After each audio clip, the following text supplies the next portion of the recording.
There are an estimated 27 million of these people on Goodreads right now. You probably know one. They will absolutely tell you about it. You're born as a normal baby in a normal hospital.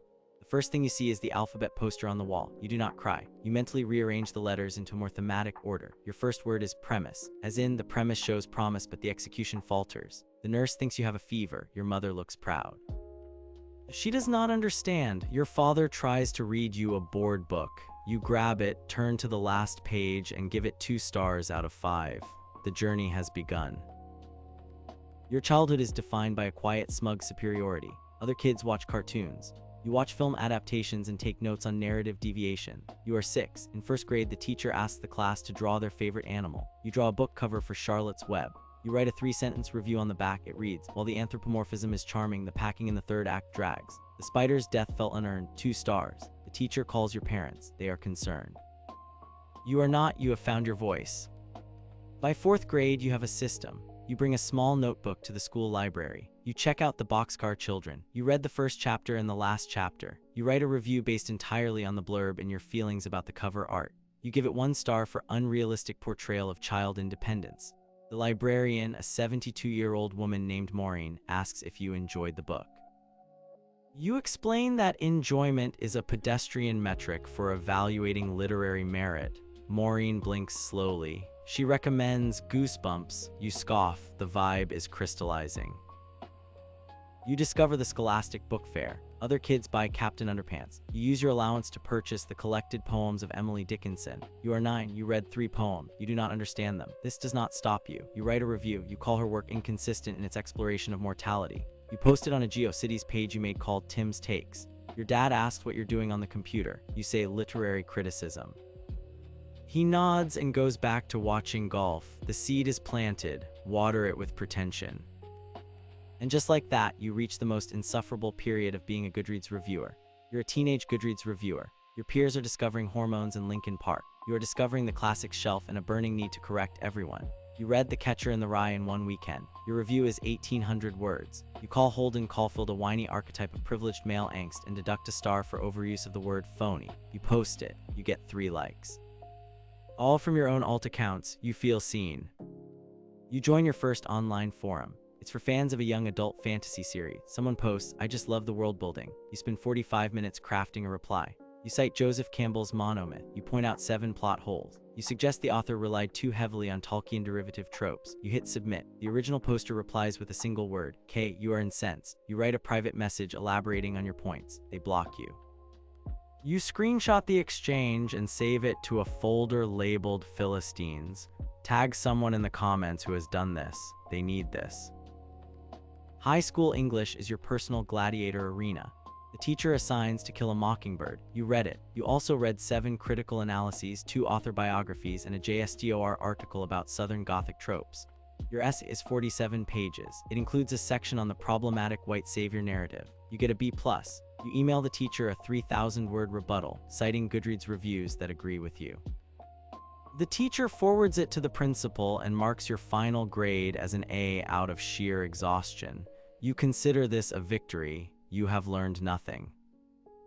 You try to date. It goes poorly. You meet someone on Hinge. Their profile says they love to read. You go to a coffee shop. They mention they enjoyed The Alchemist. You spend the next 27 minutes deconstructing it as profoundly shallow pseudo-philosophy for people who buy motivational posters. They stare into their latte. They text their friend an SOS. You ask if they've read any Hermann Hesse. They have not. You sigh a long, weary sigh that says you are burdened by the intellectual poverty of your time. You never get a second date. And then you become an adult with the critic genes in full bloom. You get a job in content marketing. Your primary contribution is correcting grammatical errors in Slack. You spend your lunch breaks on Goodreads. You have a TBR list with 487 entries. You will read maybe 12 of them this year. The rest are just vibes you collected. You give a 1-star review to a debut novelist because the font choice in the paperback edition is jarring. The author finds your review. They tweet, "Well, that's one way to look at it," with a crying laughing emoji. You feel a flash of power. You have made an impact. You refresh the author's tweet for 2 hours. It gets 4 likes. You screenshot it and post it in a Discord server for serious readers. Someone says maybe they have a point about the font. You spend the evening researching typography. You learn the words kerning and leading. You go back and edit your 1-star review to include a technical analysis of the typeface. The review is now 4 paragraphs long. No one will ever read it. You feel like a scholar? Subscribe so you can keep crying about people you've definitely met. New roast every Tuesday. Your reviewing process is a sacred ritual. You read a book, you take notes in a special moleskin with a specific brand of pen.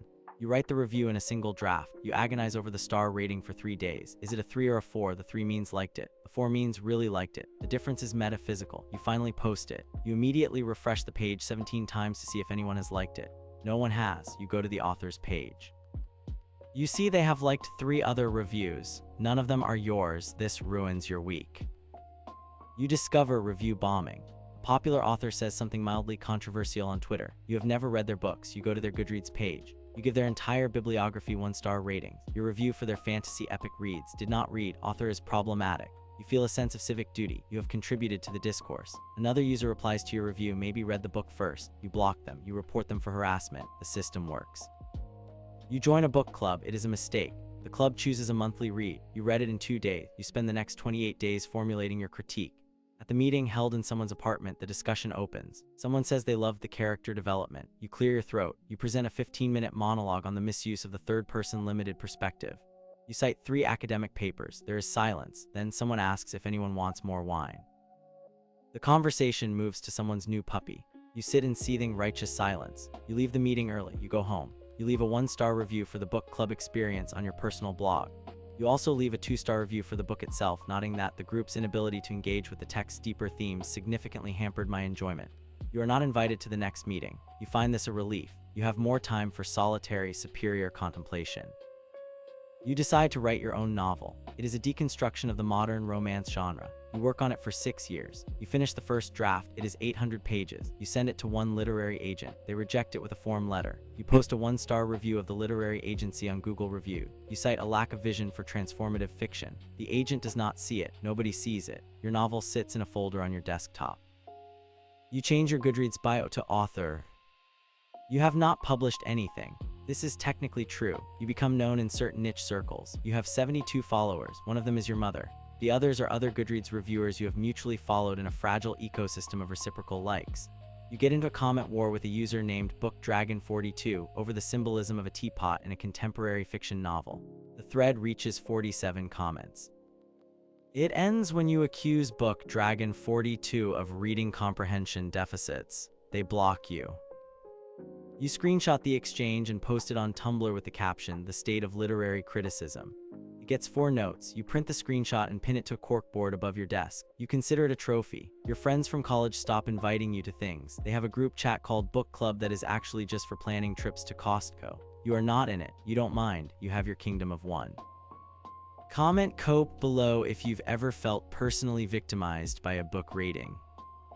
Years pass, you are 34. Your relationship with literature is now purely transactional. You no longer read for pleasure, you read for review fodder. You choose books based on how many currently reading updates they will generate. A book is a content piece. You finish a middling fantasy novel. You stare at the rating dropdown. Your hand hovered. Is this a 2-star or a 3-star book? The 2-star means it was okay. The 3-star means liked it. You did not like it. But you did not like it. The existential weight of this decision paralyzes you. You close the tab. The review remains unwritten. A tiny failure. You open a new tab. You browse listicles of underrated books you must read before you die. You add all of them to your TBR list. The list now has 612 entries. You will die before you read them. You know this. The list is not a plan. It is a monument to the idea of being a person who has read things. You are that idea's sole caretaker. The decline accelerates. You get into audiobooks because your eyesight is tired. You consider this cheating. You deduct half a star from every audiobook review for lack of tactile authenticity.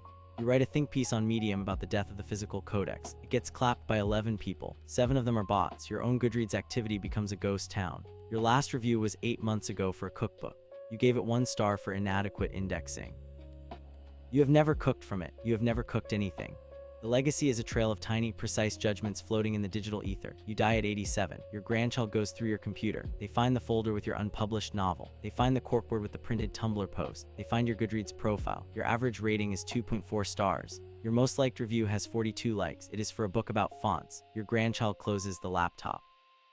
They donate all your physical books to a charity shop. The cycle ends. All jokes aside, these are exaggerations, internet caricatures born on social media and spread like wildfire. Yes, the compulsion to publicly rate and review everything is real, but turning Goodreads Reviewer into a universal punchline reduces real people to a single stereotype. Most people who use Goodreads are just readers trying to connect with stories and share their passion with a community. Behind every meme is a real person doing their best, maybe just a little too enthusiastically. So laugh at the absurdity, but remember that loving books, even in a cringy way, is better than not loving them at all.